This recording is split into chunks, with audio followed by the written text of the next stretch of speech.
Alright, Victorum Gaming fans and Hail Caesar fans, we're back, and another one in our series covering the different factions for the game. So next up are the Lydians, so about 7th through 6th centuries BC here. So what do we got? We got infantry at 25+%, so a quarter of your army, not counting skirmishers of course, has to be infantry. And then spearmen have to be at least 50% of the infantry, and again, not counting skirmishers. They must be Lydian or mercenary Greek spearmen. Cavalry, again, in contrast to a lot of the more or the previous lists, is actually a requirement here, not a limit. So at least a quarter of the army also has to be cavalry, and unless chariots are included, in which case there is no obligation. So interesting little bit there. And then on the chariot side, up to 10%.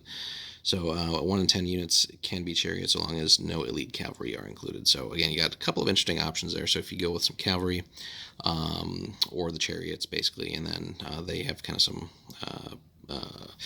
requirements there that kind of excludes the other to a certain extent. So then divisions as normal and skirmishers per division as normal as well. So what do we get with the Lydians here? So to start off with, first few entries, so we got the spearmen, medium infantry, the typical thing that we've seen over and over again.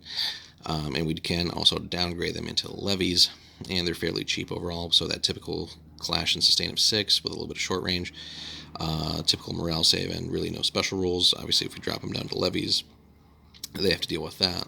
So again, a good staple medium infantry unit. Nothing too surprising there. Greek mercenary spearmen armed with long spears.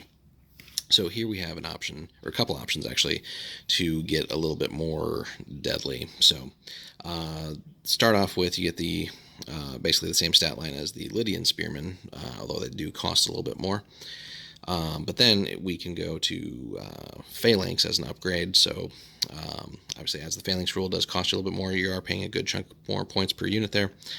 And then one unit we can actually upgrade to elite, or elite and phalanx at the same time. So and then we see those stats bump up a little bit. So 7 and 7 on clash and sustain, but again, you're paying a pretty hefty cost. On the other side, it is just one unit, so certainly worth taking just for that extra punch. So that's basically that infantry core that we kind of get to start off the Lydians. And then we start moving on to some of the lighter infantry and skirmish type infantry as well. So we have access to Phrygians or Paphlagonians, light infantry with spears and or javelins fielded as small units. And again, our typical stats, nothing out of the ordinary that we'd expect there. Although to start off with, the light infantry there has a actual 6-up morale save, so kind of surprising. And again, the typical costs we might associate with these small types of units. Then if we go in that second line, skirmishers armed with javelins fielded as small units, and specifically just javelins, so there the morale saves start dropping away. We can also go with an upgrade, so extra to give them bows instead of javelins if you want that long-range firepower. Considering this is really one of your few units that will have that long-range firepower in the whole army, definitely worth investing in at least a couple of these units. So up to half the skirmisher units can do that. And then again, you get that 2 for the long range. Keep in mind these are still small units, and really just for 1 extra point, not bad.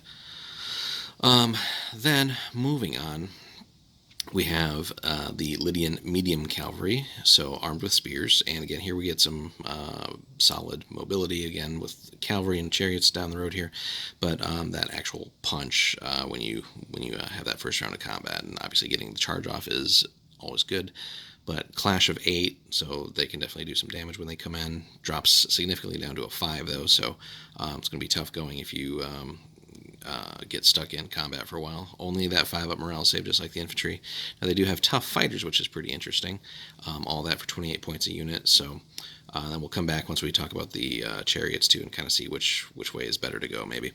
Then extra to field these Lydian cavalry is heavy cavalry elite, so you only get 1 unit, but again the stats bump up quite nicely there. A 9 for clash is phenomenal, and then that better staying power with a 6 on sustained, and also the morale goes 1 better to 4, and they're of course elite, so tough fighters elite now is a pretty beefy points cost there, 34 points for that 1 unit, but I would say well worth investing in.